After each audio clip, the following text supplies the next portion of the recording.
जो एजुकेशन है, जो ज्ञान है, वो सिर्फ आपके प्रतिशत या अंकों पर आधारित नहीं होना चाहिए। आप देखेंगे कि पुराने समय में, प्राचीन काल में, जब गुरु शिष्य परंपरा होती थी ना, तब ग्रेडिंग सिस्टम नहीं होता था, तब परसेंटेज नहीं होता था।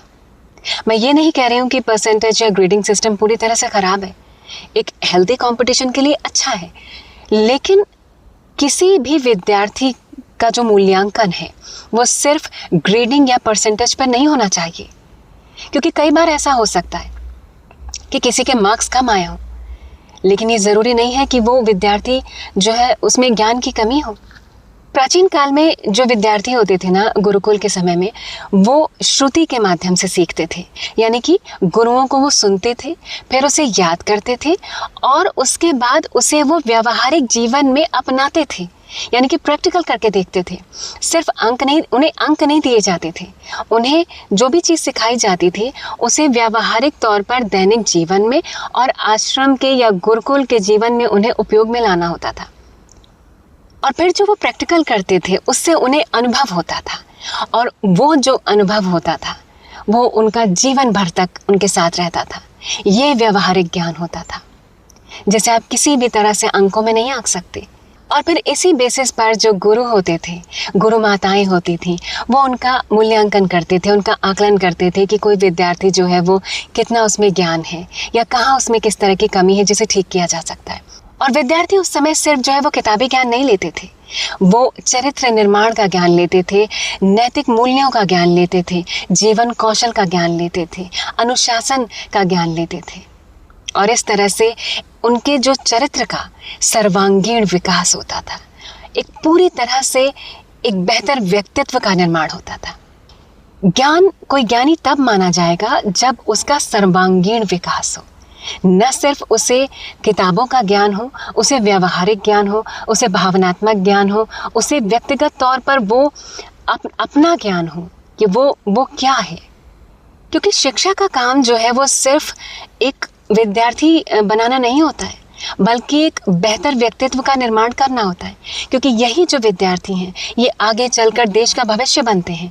और अगर उनका सर्वांगीण विकास नहीं हुआ है, उन्हें जीवन के कौशल के बारे में नहीं पता है, उन्हें अपने बारे में नहीं पता है, उन्हें भावनात्मक तौर पर चीज़ें नहीं सिखाई गई हैं, उन्हें नैतिक मूल्यों को नहीं सिखाया गया है, तो वो कितने ही अच्छे मार्क्स ले आए। तो ऐसे में बिल्कुल हो सकता है कि वो बहुत अच्छे बिजनेसमैन बन जाएं या एंटरप्रेन्योर बन जाएं, या फिर वो बहुत अच्छी जॉब ले लें या कुछ भी बहुत अच्छा करें, जीवन में सक्सेस पा लें, लेकिन वो अंदर से ना खाली रहेंगे, वो कभी भी सेटिस्फाई नहीं होंगे, उनको सुकून नहीं होगा। और क्योंकि वो खुद सुकून में नहीं होंगे तो फिर समाज को भी वो वही देंगे। इसीलिए शिक्षा हमारे समाज के लिए एक बहुत बड़ा रोल प्ले करती है। प्राचीन समय की जो शिक्षा थी ना, वो मूलतः दो चीज़ों पर आधारित थी, एक ज्ञान और दूसरा आत्म साक्षात्कार, जिसमें बहुत सारी चीज़ें पढ़ाई सिखाई जाती थी। गुरु जो है वो बहुत सारा ज्ञान देते थे और जो गुरु माता थी वो भी और बहुत सारी चीज़ें सिखाती थी। पहले की जो शिक्षा प्रणाली थी वो गुरु शिष्य परंपरा पर चलती थी। गुरु उस समय न सिर्फ ज्ञान देते थे, आपको अलग अलग विषय पढ़ाते थे, और गुरु माताएं भी अपनी तरफ से अलग अलग विषयों को आपको पढ़ाती थी, जो कि आपके जीवन के अलग अलग पड़ावों में आपके काम आते थे। और जब एक विद्यार्थी अपनी शिक्षा कंप्लीट कर लेता था, पूरी कर लेता था या कर लेती थी, तब गुरु जो है वो उनसे पूछते थे कि उन्होंने इतने सारे विषय पढ़े हैं, अब इन विषयों में से उनकी रुचि किस में सबसे ज़्यादा है और किस क्षेत्र में वो काम करना चाहेंगे या किस क्षेत्र में वो आगे बढ़ना चाहेंगे, कंटिन्यू करना चाहेंगे, और फिर उसी हिसाब से उन्हें हायर स्टडीज़ के लिए तैयार किया जाता था। तो इस तरह से जब चीज़ें होती थी ना, तो हम सिर्फ जो है वो रटते पढ़ते नहीं थे, हमें अलग अलग विषयों की जानकारी भी होती थी। और जब हम इस तरह से तैयार हो जाते थे कि हमने कई विषय पढ़ लिया और अब हम इस स्थिति में आ गए हैं कि अब हमें चुनाव करना है कि हम किस विषय को चुनें जिस पर हम अपना जीवन पर्यंत जो है वो काम कर सकें, तो गुरु हमारा मार्गदर्शन करते थे, हमसे पूछते थे, क्योंकि उन्होंने इतने वर्षों तक एक विद्यार्थी को जो है वो समझा होता था, जाना होता था, वो उनके साथ रहे होते थे उस आश्रम के, उस गुरुकुल के वातावरण में। तो वो गुरु जो है और गुरु माताएं उन्हें व्यक्तिगत तौर पर भी जानती थी, पहचानती थी, और उन्हें पता था कि इनकी क्या कमियां हैं और क्या जो है वो उनकी खासियत है। पहले के समय में आपने सुना होगा कि बच्चों को ना, विद्यार्थियों को जो है वो 5 वर्ष की उम्र से पहले शिक्षा नहीं दी जाती थी। उसका कारण ये था कि 5 वर्ष की उम्र में जब बच्चा होता है तो उसका जो माइंड होता है वो रिसेप्टिव होता है, बहुत ज़्यादा रिसेप्टिव हो जाता है, यानी कि ग्रहणशील होता है। उस समय वो चीज़ों को समझ सकता है। बच्चा जो है वो अपने आसपास की गतिविधियों को, अपनी मातृभाषा को, बोली को, अपने पारिवारिक माहौल को समझना शुरू कर देता है। ऐसे में उसका माइंड जो है वो रिसेप्टिव होता है, चीज़ों को वो जल्दी ग्रहण करना सीखता है या सीखती है। तो इसीलिए जो हमारे ऋषि मुनि थे या हमारे जो गुरु थे, ज्ञानी थे, उनको ये बात पता थी, क्योंकि उन्होंने सिर्फ किताबी ज्ञान नहीं लिया था, उन्होंने व्यावहारिक ज्ञान लिया था। उन्होंने सिर्फ किताबें नहीं पढ़ी थी, उन्होंने मनुष्य को पढ़ा था। और 5 वर्ष के बाद जब वो तैयार हो जाते थे इस बात के लिए कि अब वो उच्च शिक्षा के लिए, यानी कि उपनयन संस्कार उनका किया जाता था, यानी कि उच्च शिक्षा के लिए अब वो आगे जा सकते हैं। वो वेदों का, शास्त्रों का अध्ययन कर सकते हैं, बाकी विषयों का अध्ययन कर सकते हैं। ये जो उपनयन संस्कार की जो उम्र होती थी वो 8 से 12 साल के बीच की होती थी। इस समय जो है वो उच्च शिक्षा के लिए जो विद्यार्थी होते थे, बच्चे होते थे, वो गुरुकुल में प्रवेश उनको मिलता था। और शिक्षा जो है वो समान रूप से दोनों को दी जाती थी, चाहे वो लड़का हो चाहे लड़की हो। लेकिन हाँ, मध्यकाल में जब समय बदला तो कुछ कारणों से, चाहे वो सुरक्षा के कारण रहे हों, चाहे कुछ अन्य कारणों से, जैसे कि कुछ रूढ़िवादी विचार रहे हों, उनकी वजह से लड़कियों को जो है वो गुरुकुल में शिक्षा मिलना बंद हो गया और घर पर ही उन्हें शिक्षा दी जाने लगी। लेकिन शिक्षा दी जाती थी, ऐसा नहीं था कि शिक्षा नहीं दी जा रही थी। लेकिन फिर परिस्थितियाँ बदली और इस तरह से होता रहता है, समय में जो है वो बदलाव होते रहते हैं। लेकिन हमारे यहाँ, हमारे प्राचीन काल में, हमारी जो वैदिक परंपरा रही है उसमें लड़की लड़का दोनों के लिए शिक्षा बहुत ही ज़रूरी थी और उनको दी गई। और प्राचीन काल में ना 2 तरह की छात्राएं होती थी। एक होती थी ब्रह्मवादिनी, जो कि पूरे जीवन भर जो है वो ब्रह्मचर्य का पालन करती थी, उच्च शिक्षा ग्रहण करती थी और धर्मशास्त्रों का अध्ययन करती थी। और दूसरी होती थी सद्योद्वाह, जो कि 15-16 साल की उम्र तक, जब तक कि उनका विवाह नहीं हो जाता था, तब तक वो जो है वो शिक्षा ग्रहण करती थी, जिसमें उनको यज्ञ, प्रार्थना और वैदिक मंत्रों का उच्चारण सिखाया जाता था। और इसके अलावा उन्हें बहुत सारी जो है वो ललित कलाएं सिखाई जाती थी, जैसे नृत्य हुआ, संगीत हुआ, और इसके अलावा चित्रकला हुई, वादन हुआ, गायन हुआ। जैसे कि गार्गी और मैत्री जैसी विदुषी महिलाएं हुई, जिन्होंने दार्शनिकों के साथ जो है वो शास्त्रार्थ किए और उन्हें हराया। तो इसी तरह से प्राचीन काल में और भी बहुत सी विदुषी महिलाएं हुई हैं, जैसे अपाला, घोषा और लोपामुद्रा, जिन्होंने वैदिक ऋचाओं की रचना की। तो इस तरह से हमारा जो इतिहास रहा है, जो हमारा शिक्षा की जो प्रणाली रही है, वो बहुत ही उत्तम रही है और हमें उससे बहुत कुछ सीखने की ज़रूरत है। प्राचीन समय में ना विद्यार्थियों के कुछ खास 5 तरह के लक्षण बताए गए थे कि काकचेष्टा, वकोध्यानम, श्वान निंद्रा तथैव च, अल्पाहारी, गृह त्यागी, विद्यार्थी, पंचलक्षणा। काकचेष्टा यानी कि कौवे के जैसा प्रयास, मेहनत। कौवा कैसे बार बार जो है वो घड़े में कंकड़ डाल के प्रयास करता रहता और सफल होता है। तो इस तरह की विद्यार्थी में चेष्टा होनी चाहिए कि एक बार हार जाए तो उससे हार न माने जीवन में और लगातार प्रयास करता रहे। दूसरी चीज़ वकोध्यानम, यानी कि बगुले जैसा ध्यान।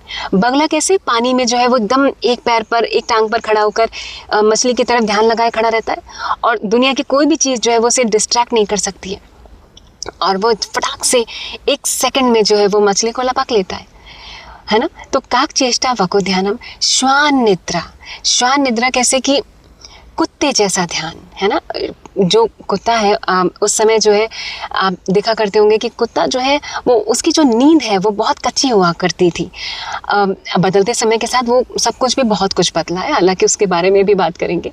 लेकिन कुत्ते की नींद जो होती थी, श्वान की नींद जो होती थी, वो बहुत ही अटेंटिव रहता था। उसकी नींद फटाक से टूट जाया करती थी, ज़रा से अगर कहीं आवाज़ हुई तो एकदम से वो जाग जाया करता था।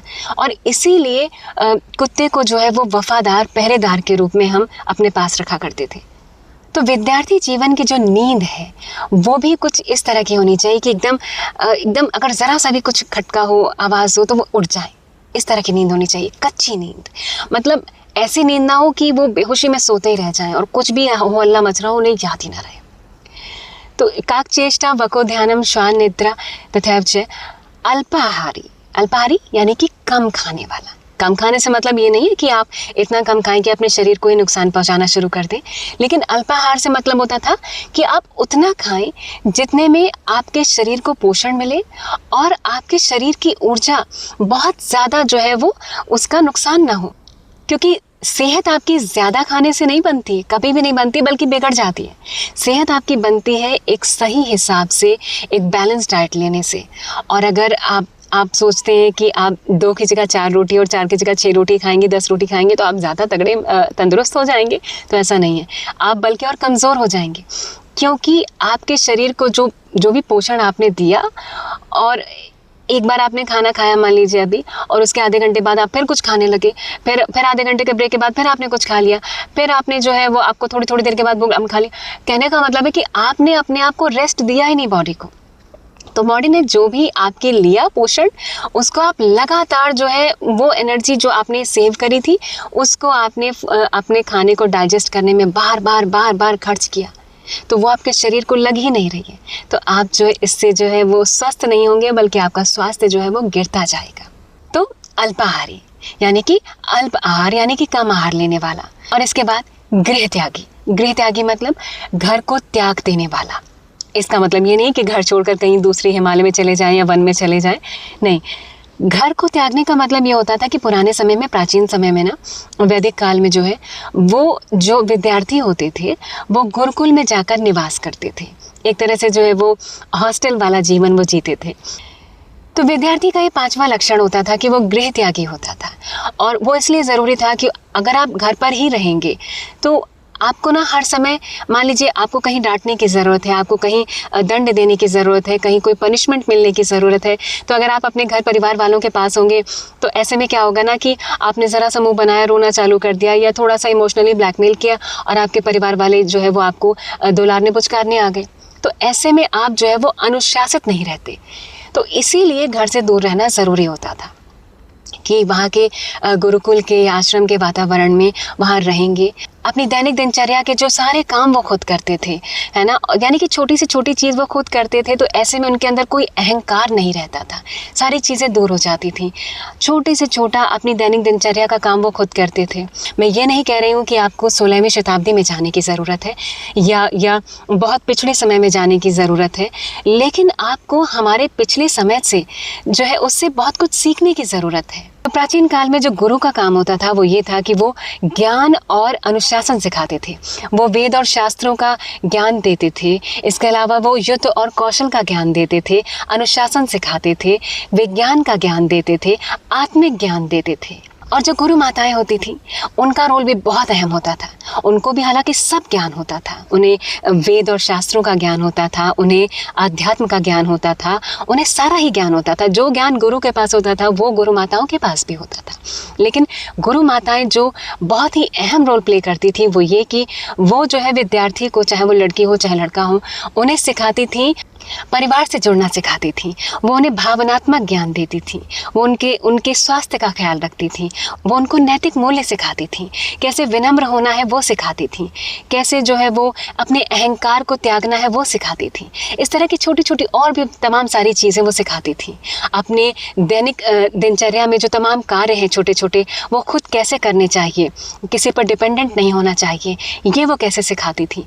तो इस तरह से जब वो सारी शिक्षा को ग्रहण करने के बाद, सारे ज्ञान को अर्जित करने के बाद वो वहाँ से निकलते थे, गुरुकुल से निकलते थे, अपना पूरा ज्ञान लेने के बाद, तो वो न सिर्फ किताबी ज्ञान हासिल करके निकलते थे बल्कि व्यवहारिक तौर पर बहुत ही अच्छा व्यक्तित्व बनकर निकलते थे कि वो जीवन में कहीं भी किसी भी मौके पर हार नहीं सकते थे। तो ऐसे में व्यक्ति के, विद्यार्थी के जो सर्वांगीण विकास होता था, उसका एक पूरा निखरता हुआ व्यक्तित्व होता था, जो न सिर्फ खुद को जानता था बल्कि वो, उसे ज्ञान भी बहुत था। उसके अंदर जो वेद शास्त्रों का ज्ञान था, उसे आध्यात्म का ज्ञान था, उसे दर्शन का ज्ञान था, जीवन कौशल का ज्ञान था। ऐसे में वो एक ऐसा व्यक्तित्व बनकर उभरता था जिसके दिमाग में पूरी तरह से क्लैरिटी होती थी। वो कंफ्यूजन में नहीं रहते थे। जब वो वहाँ से निकलते थे गुरुकुल से, तो उन्हें पता होता था कि उनकी आगे की राह क्या है। इतना इस तरह का जीवन वो जीते थे ना, इस तरह की दिनचर्या, जीवनचर्या में वो रहते थे कि वो इतना खुद से संभल गए होते थे कि उनको खुद ही समझ में आ जाता था कि उन्हें आगे क्या करना है। हम सिर्फ खुद से जुड़े हुए नहीं होते थे, हमें पूरी पूरी दुनिया के लिए हमें पढ़ाया सिखाया जाता था कि सिर्फ अपनी बेहतरी के लिए नहीं, बल्कि वसुधैव कुटुंबकम की भावना रखनी है। सिर्फ अपने लिए नहीं पढ़ना है, बल्कि इस पूरी दुनिया में जो है वो अच्छाई फैलाने के लिए और ज्ञान फैलाने के लिए पढ़ना है। इंसान को बेहतर बनने के लिए पढ़ना है और बनाने के लिए पढ़ना है। अभी आप पाएंगे कि प्राचीन काल में ना इतना सुंदर इतिहास लिखा गया, इतना सुंदर जो है वो दर्शन लिखा गया, और इसके अलावा इतना सुंदर साहित्य लिखा गया जिसे पढ़कर आज भी लोग उससे अपना जीवन बदल पाते हैं। तो आपको इस पर ध्यान देना होगा कि बीते समय में हमने क्या खो दिया है जिसे हमें वापस से अपने अंदर उतारने की ज़रूरत है। आप सोचिए कि इतने पुराने समय में जब हमारे पास कोई टेक्नोलॉजी नहीं थी, तब हमारे पास इतनी उच्च कोटि का ज्ञान होता था जिसे हमने बदलते समय के साथ, बदलते युग के साथ हमने उसको खो दिया है। आज हमारे पास जो है टेक्नोलॉजी तो बहुत है, लेकिन सुकून नहीं है।